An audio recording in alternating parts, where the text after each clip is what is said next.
샬롬.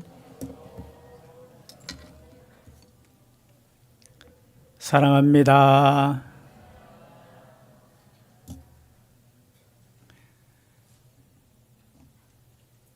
제가 보통 주일 오전 예배 때는 가능한 한 제가 신약 성경 또 가능한 한 복음서에 대해서 설교를 나누고자 생각하고 있습니다.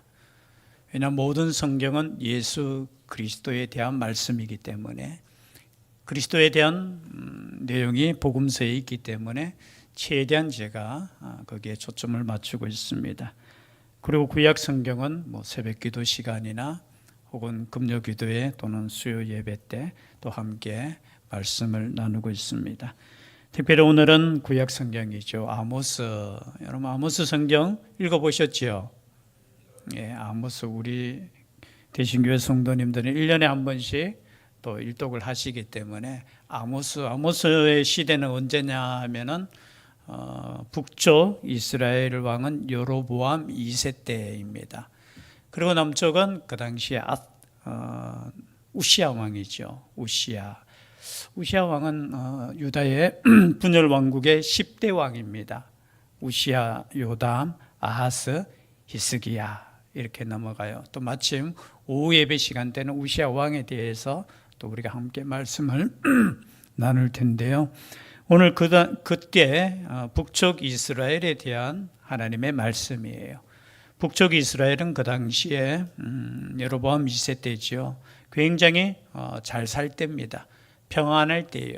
왜 평안하느냐 보니까 저 위에 있던 아수르가 북쪽 이스라엘 괴롭혔던 민족이 있죠.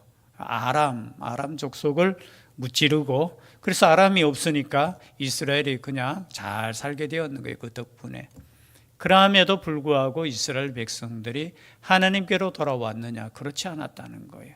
여전히 하나님을 섬기지 않고 우상을 섬기고, 또 사회는 온갖 압제가 있고 하나님의 공의와 정의가 무너진 그 시대에 저 남쪽에 살고 있던, 예루살렘 근처에 살고 있던, 그냥 우리로 표현하면 그냥 양치던 사람이고, 그리고 뽕나무 키우던 그냥 농부를 저 북쪽 이스라엘에 가서 예언하라고 주신 말씀이 바로 아모스예요. 아모스.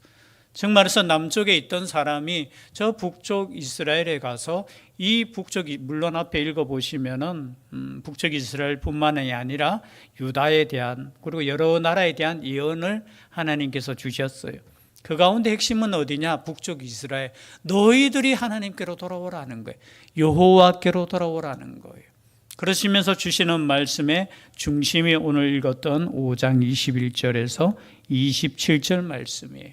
첫 번째 말씀이 뭡니까? 내가 너희 절기들을 미워하여 멸시하여 너희 송회들을 기뻐하지 아니하나니 너희가 내게 번제나 소제를 드릴지라도 내가 받지 아니할 것이요 너희의 살찐 희생의 화목제도 내가 돌아보지 아니하리라. 정말해서 예배를 받지 않으시겠다는 거예요. 물론 여기에 나오는 절기들, 하나님께서 그저 주신 절기들이 있지요. 그리고 번제, 소제, 화목제. 여기에는 두 가지 해석이 나와요. 첫 번째는 무엇이냐? 구약의 이스라엘 상태를 보면 이 당시에 절기를 지켰습니까? 안 지켰습니까? 지키지 않았지요. 열왕기 상에 보면은 12장에 보면은 나오지요. 초대 북쪽 이스라엘 왕이었던 여로보암 왕이 그죠? 이렇게 왕이 되고 난 이후에 가만히 보니까 북쪽의 이스라엘 사람들이 10지파가 자기한테로 돌아왔고 자기가 왕이 되었는데 예배는 어디서 드려야 돼요? 예루살렘에 가서, 남쪽 유다에 가서 예배 드리면 마음이 또 이렇게 바뀌지 않을까, 르호보암에게로 돌아가지 않을까 걱정이 생겼어요. 그러면은 여러분 더 하나님을 잘 섬기면 될 텐데 어떻게 했느냐? 알다시피 베델과 단에 송아지 우상을 그죠? 만들어 놓고 이것이 하나님이라 하면서 예배드리게 했다라는 거예요. 그리고 절기도 이상한 절기를 만들었어요. 8월 15일을 절기로 만들어서 또 제사장도 그저 아론의 후손이 아닌 그냥 하고 싶은 사람 그냥 제사장으로 삼아서 예배드렸다라는 거예요. 오늘날로 말하면 하나님께서 원하시는 장소에서 그 방법대로 드린 것이 아니라 자기 마음대로 그냥 예배를 드렸는 거예요. 그렇죠? 그러니까 하나님께서 받으시겠습니까? 받지 않으시겠습니까? 받지 않으시는 거예요. 여러분, 우리의 예배를 하나님께서 받으시는 예배가 되어야 될 줄 믿습니다. 그 예배는 하나님께서 원하시는 대로 하나님의 방법대로 드려지는 거예요. 여기에 나오는 번제, 소제, 화목제 있죠. 번제 드려도, 번제는 여러분 아시다시피 태워서 드리는 제사, 희생이라는. 소제는 뭐예요? 그냥 곡식으로 드려지는 제물, 살아있는 제물로 드려지는 아니라 곡식으로 드려지는 소제, 감사의 제물이죠.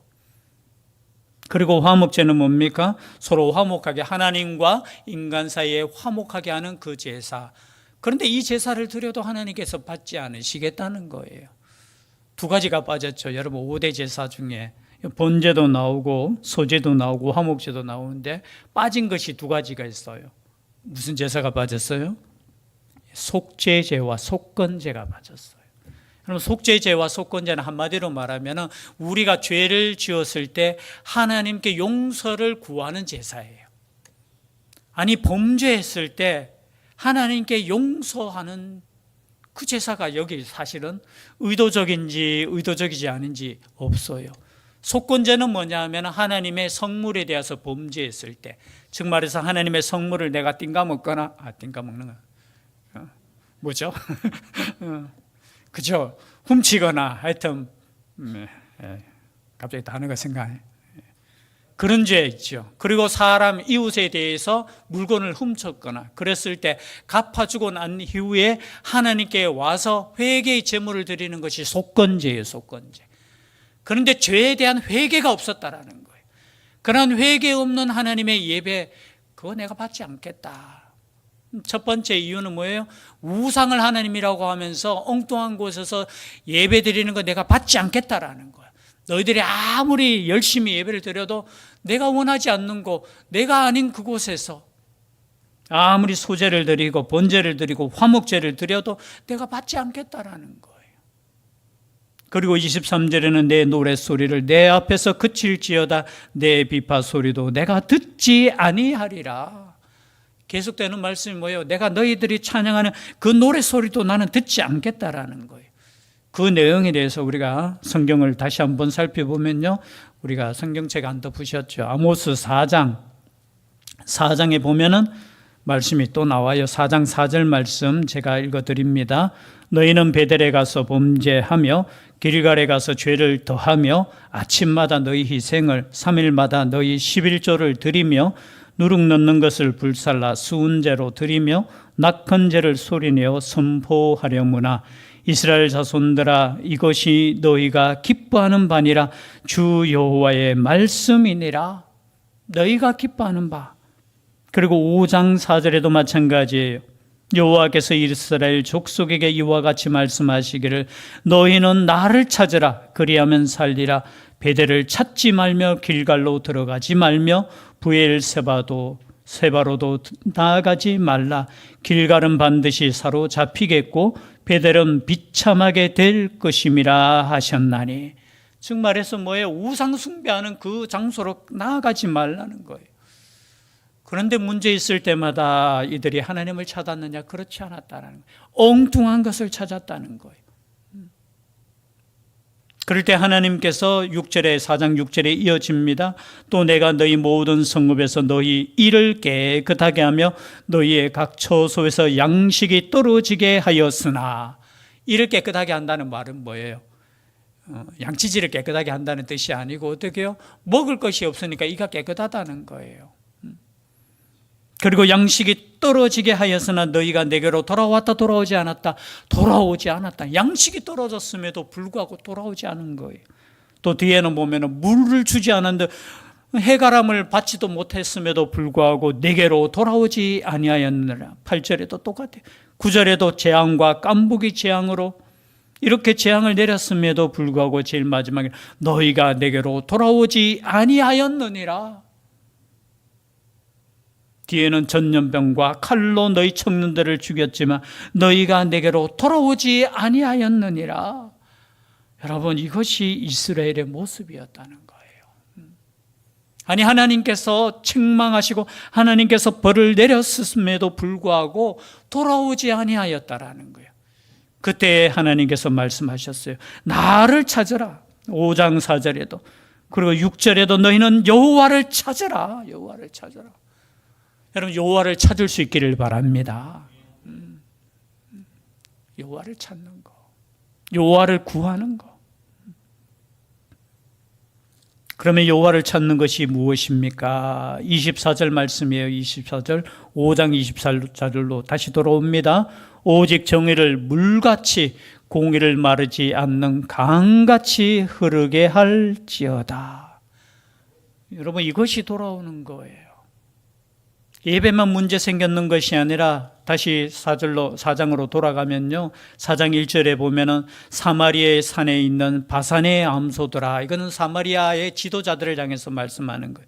이 말을 들으나 너희는 힘없는 자를 학대하며 가난한 자를 압제하며 가장에게 이르기를 술을 가져다가 우리로 마시게 하라 하는도다. 뭐냐면은 그죠, 공의와 정의가 무너졌다라는 거예요. 5장 7절에도 정의를 순숙으로 바꾸며 공의를 땅에 던지는 자들아, 땅에 던지는. 10절에도 무리가 성문에서 책망하는 자를 미워하며 정직히 말하는 자를 싫어하는도다. 너희가 힘없는 자를 밟고 그에게서 미래의 부당한 세를 거두었은즉 너희가 비록 다듬은 돌로 집을 건축하였으나 거기 거주하지 못할 것이요 아름다운 포도원을 가꾸었으나 그 포도주를 마시지 못하리라. 즉 말해서 성문에서 그저 정직히 말하는 자를 싫어한다는 건 무슨 뜻입니까? 그 당시에 성문에서 하나님께서 재판하도록 만드셨어요. 즉 말해서 재판의 자리가 공정하지 못했다는 거예요. 정직하게 재판하는 자들을 싫어했다라는 거예요, 오히려. 그리고 5장 12절에도 너희의 허물이 많고 죄악의 무거움을 내가 아노라. 너희는 악인을 학대하며 뇌물을 받고 성문에서 가난한 자를 억울하게 하는 자로다. 즉 말해서 여러분, 오늘 말씀의 주제가 뭐예요? 오직 정의가 사라졌고 공의가 사라진 너희 이스라엘이라는 거예요. 하나님께서는 하나님의 백성들이 공의와 정의가 흐르는 땅이 되게 하는 것이 목적이라는 겁니다.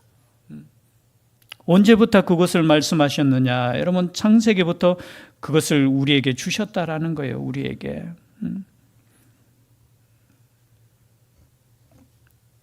하나님께서 아브라함을 부르실 때도 마찬가지입니다. 아브라함을 부르실 때 분명 하나님께서 부르신 이유에 대해서 말씀하셨어요. 뭐냐? 너희 후손들이, 너희 민족들이 공의와 정의가 서도록 그렇게 부르셨어요. 말씀이 어디 있느냐? 창세기 18장 19절 우리 한번 찾아볼까요? 창세기 18장 19절 앞에 있습니다. 함께 봉독하도록 하겠습니다. 시작. 내가 그로 그 자식과 권속에게 명하여 여호와의 도를 지켜 의와 공도를 행하게 하려고 그를 택하였나니 이는 나 여호와가 아브라함에게 대하여 말한 일들을 주려 함이니라. 아멘. 여기서 뭐냐? 의와 공도가 뭐냐? 여기서 말하는 방금 우리가 읽었던 의, 여기 정의와 공의를 말하는 거예요. 즉 말해서 아브라함을 선택한 이유가 뭐냐? 그의 후손들에게 공의와 의가, 정의가 서도록 하기 위해서 부르셨다라는 거예요. 이 말씀 참 중요해요. 어쩌면 신학적으로 보면은 우리가 보통 신학자들이 공부할 때 박사 논문, 석사 논문의 주제로 쓰는 거예요. 즉 말해서 오직 정의를 물같이 공의. 여러분, 정의라는 단어는 제가 설교 시간에 많이 이야기했어요. 미시파트라는 단어예요. 그리고 뒤에 나오는 공의는 체다카라는 단어예요. 여러분, 또 잊어버리시겠지만 다시 한번 기억하십시오. 정의는 뭐라고요? 미시파트라는 거예요. 그리고 공의는 체다카라는 단어예요. 이 단어가 계속해서 구약 성경, 신약 성경 계속해서 나와요.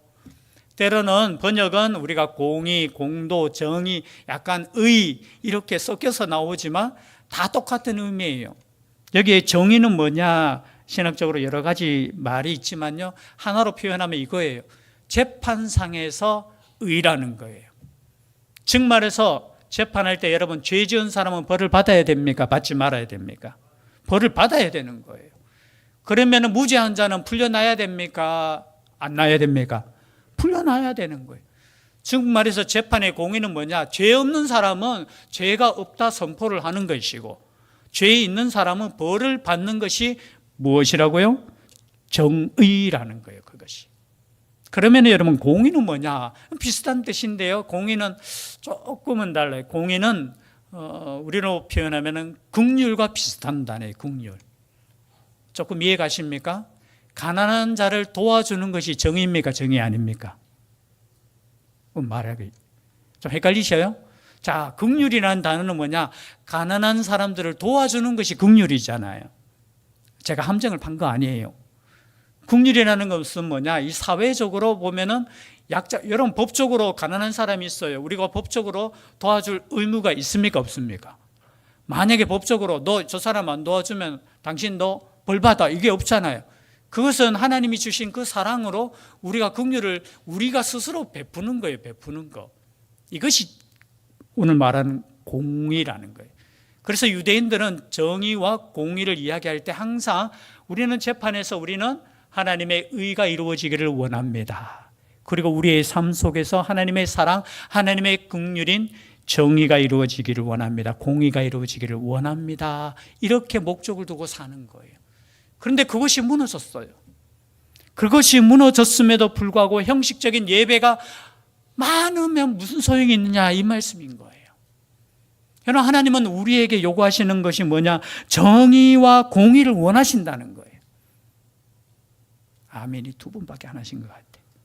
여러분, 혹시나 여러분, 우리는 하나님의 사랑으로 구원받았습니다, 이것으로만 사는 인생이 되면 안 되는 거예요.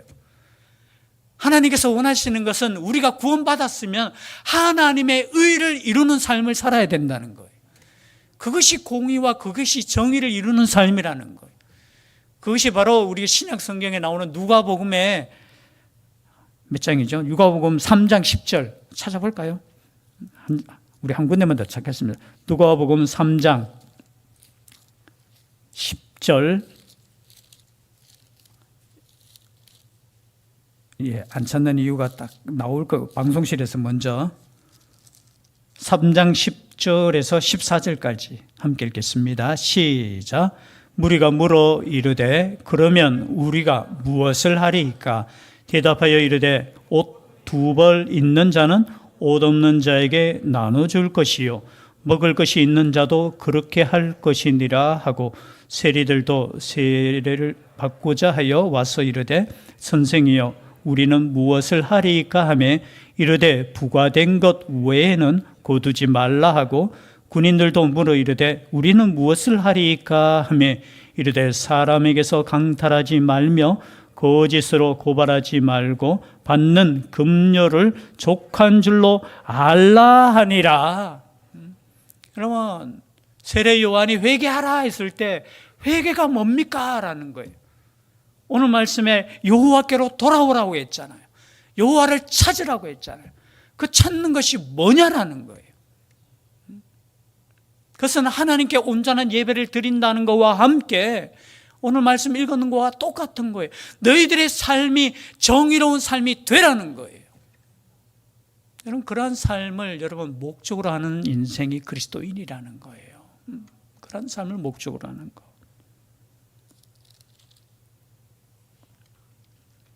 예수님께서도 말씀하셨죠. 예수님께서도 말씀하셨어요. 마찬가지로 마태복음에 보면은 이들이 식물에 대한 11조는 그렇게 철저하게 드리면서도 더 중한 바, 더 중한 바 그것을 버리셨다고 말씀하셨지요. 더 중한 바 마태복음 23장 23절입니다. 찾지 마십시오. 제가 읽어드립니다. 화 있을진저 외식하는 서기관들과 바리새인들이여 너희가 박하와 회향과 근체의 11조는 들이되 율법에 더 중한 바 정의와 긍휼과 믿음은 버렸도다. 그러나 이것도 행하고 저것도 버리지 말아야 할지니라. 정의와 긍휼, 여기서 정의와 긍휼을 말할 때 오늘 방금 읽었던 정의 미시파트와 공의, 그죠? 체다카예요. 긍휼을 잃어버리는 거예요. 정의를 잃어버렸는 거예요. 그래서 우리의 삶에 있어서 이스라엘 족속에 주신 말씀, 우리에게 주시는 말씀이에요. 너희는 오직 정의를 물같이 공의를 마르지 않는 강같이 흐르게 하는 것이 여호와께로 돌아오는 삶이라는 거예요. 오늘 우리는 예수만 믿으면 된다라고 했을 때 여러분 예수 그리스도 안에 정의와 공의가 있는 거예요. 십자가 안에 하나님의 공의와 정의가 있었기 때문에 십자가를 통해서 모든 죄를 어떻게 해요? 심판하셨잖아요. 그리고 그 속에 긍휼이 있었는 거예요. 그 속에 우리의 모든 죄를 용서하신 하나님의 사랑이 있었고 용서함이 있었다는 거예요. 그래서 우리의 믿음의 삶은 뭐냐? 사랑의 삶이라는 건데 무엇이 빠지면 안 되느냐? 정의와 공의가 빠지면 안 되는 거예요.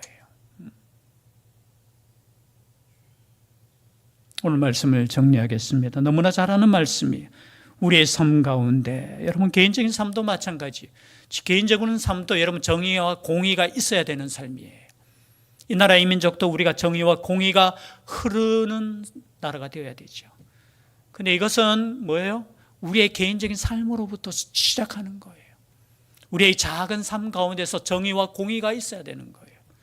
교회 안에 정의와 공의가 있어야 되는 거예요. 우리가 다니는 직장 안에 정의와 공의가 있어야 되는 거예요. 이런 믿음의 삶이 만들어져서 어떻게 해요? 하나님이 원하시는 이 나라의 정의와 공의가 쓰는 나라. 그럼 그 나라를 위해서 우리는 기도해야 되는 거예요. 그 나라를 위해서 하나님을 찾아야 되는 거예요. 그런 나라, 정의와 공의가 마르지 않는 물같이 강같이 흐르는 그러한 땅을 위해서 기도하시고 우리의 삶 가운데서도 그러한 삶이 있기를 주의 이름으로 축복합니다. 기도드리겠습니다. 사랑의 하나님 감사드립니다. 이 어두운 세상에 우리를 빛으로 부르시고 우리를 소금으로 부르시니 감사드립니다.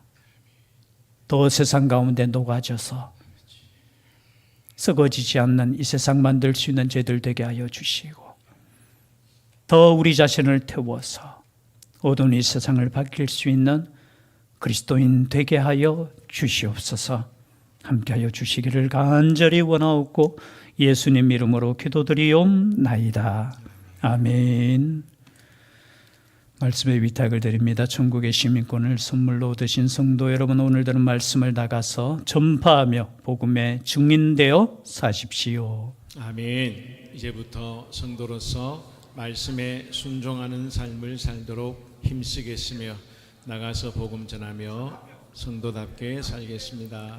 아멘.